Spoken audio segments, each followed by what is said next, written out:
Under the visionary leadership of Emperor Zelivus, we have become a proud and powerful nation. It is time to rise up, grasp our future, and seek our destiny among the stars. Imagine the future that we can build. We shall construct great fleets, send them out to make great discoveries, and through their conquests, secure our place in this rich galaxy. We will discover new sciences and new life. We will greet new peoples and turn them into new patriots. Together, we shall leave our mark on history. For together, we can become anything our hearts desire. Whatever the cost, whatever the effort. Sympa, hein? J'en suis plutôt fier. Ça fait partie des tas de petits slogans que j'ai participé à faire. Ça motive bien les gens à s'aventurer dans des grosses bourlingues qui décollent pour des mondes inconnus. Qui je suis? Celui qui va vous raconter comment on a fait monter les gens dans ces bourlingues pour conquérir la galaxie.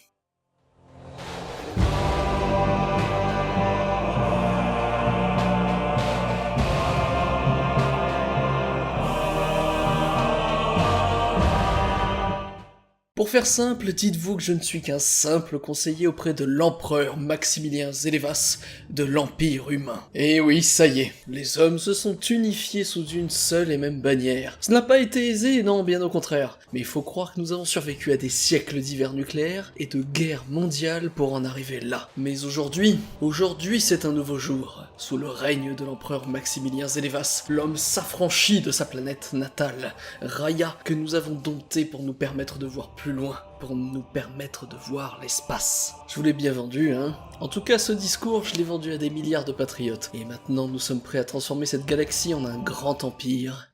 Reste à savoir comment on va le faire. Nous sommes arrivés il y a des millénaires. Plutôt nos ancêtres sont arrivés ici, à bord de grands vaisseaux. On les appelle les Mezzari. Peu importe qui étaient ces gars, mais disons qu'ils n'avaient qu'une seule envie. S'installer et s'approprier cette planète. On ne sait pas trop comment l'histoire s'est déroulée après. Ah, ne me jugez pas! Vous feriez quoi, vous, entre deux hivers nucléaires, à part stocker plus de bombes que votre voisin? L'important pour nous, c'est qu'après une ultime guerre planétaire, l'empereur Maximilien Zelivas a réussi à unifier l'Empire. C'est tout ce qui compte. Nous avons cependant une particularité. Sur notre planète, il ne réside pas que des bons humains impériaux. Nos patriotes comptent parmi eux des Isho, des bipèdes aviaires doués d'intelligence. Notre premier réflexe aurait été de les faire partir dans l'une des dernières bombes, mais le Sénat en a décidé autrement. Ces foutues bestioles sont des guerriers hors pair, et ils ont une façon de penser qui me plaît beaucoup. Ça file droit, ça écoute les ordres, et ça tue ce que ça doit tuer. Un bon patriote en quelque sorte. Le grand départ ne s'est pas fait attendre. Une fois nos nouveaux moteurs à cordes gravifiques installés, nos vaisseaux d'exploration et de colonisation étaient prêts à partir. Ne me demandez pas comment tout ça marche, hein, j'en ai aucune idée. Je sais juste qu'avec ça, on peut exploiter les routes de constellation. Cette histoire de route, ça a à voir avec une race antique. Les Isho en parlaient souvent. Ils les appelaient les Endless, et on dit qu'ils étaient des dieux à leur apogée. Ça fera pas une bonne histoire à raconter aux informations, mais je garde ça de côté. Si nous pouvions en apprendre plus sur ces Endless, peut-être que nous pourrions aller encore plus loin. Mais peu importe. Ce qui compte maintenant, c'est de faire sensation et de montrer que le patriote ne suit pas sang et eau pour rien. Je conseille à l'empereur d'ordonner au Sénat de voter les lois de recherche sur la xénobiologie. Il va bien falloir qu'on colonise notre système et les planètes qu'on trouvera, alors autant prendre de l'avance. En plus, je vois déjà les titres au journal du patriote. Le premier pas de l'Empire sur un monde hostile et vierge de toute vie.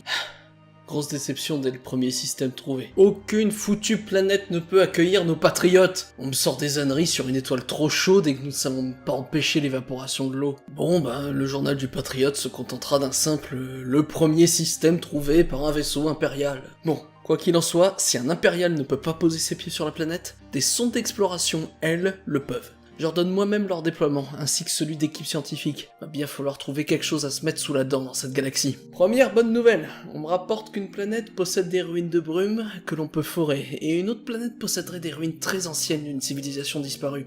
Les ruines de brume, c'est une bonne affaire. On sait déjà que notre exploration est économiquement rentable, et ça c'est important. Pour les autres ruines, on verra. Si on en tire quelque chose en termes de connaissances, tant mieux. Sinon, ça fera un super parc d'attractions. Mais niveau découverte, on n'était pas au bout de nos surprises. Quelques semaines plus tard, on me rapporte qu'on a trouvé des formes de vie. Et cette fois, pas des plantes à moitié séchées, non. Cette fois, il s'agit d'une forme de vie développée. On m'a montré quelques photos et ça ressemble grossièrement à des gros poulpes. Je peux vous dire que ça a été le bazar au Sénat, et très vite fait. Ça y est, on avait trouvé une autre forme de vie autre part dans notre galaxie. Ça y est, on allait enfin savoir comment la vie s'était développée ailleurs que sur Raya. Et j'allais commencer à me poser des questions, comment intégrer des poulpes à notre empire. Les premiers contacts sur leur planète ont été catégoriques. C'est pas des tueurs ni des intellectuels, par contre c'est des sacrés débrouillards. Ils ont construit toute leur cité sous l'eau, en fabriquant des machines et en domptant la faune et la flore de leurs océans.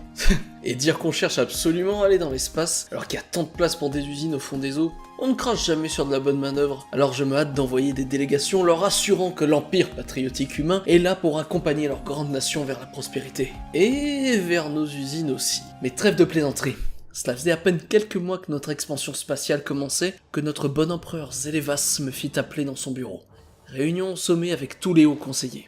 Putain, ça sentait pas bon. Et mon instinct avait raison. Des rapports de contre-espionnage indiquaient une affreuse vérité. Fuite d'informations, mouvements rebelles, grèves dans certains secteurs, et même des attentats contre certains services impériaux.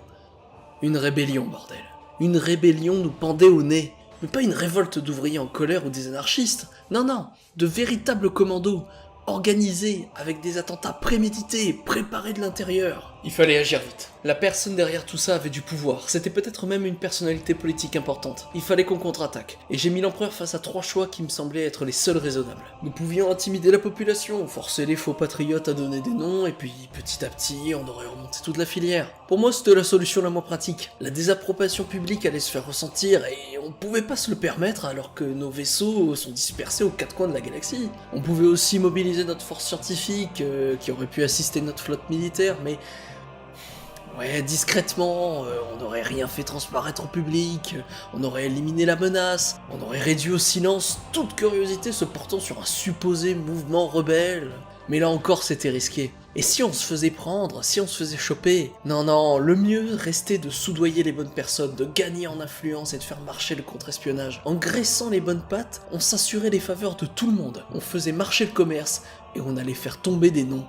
On avait beau avoir tracé la route des étoiles, les bonnes vieilles méthodes restaient les plus efficaces.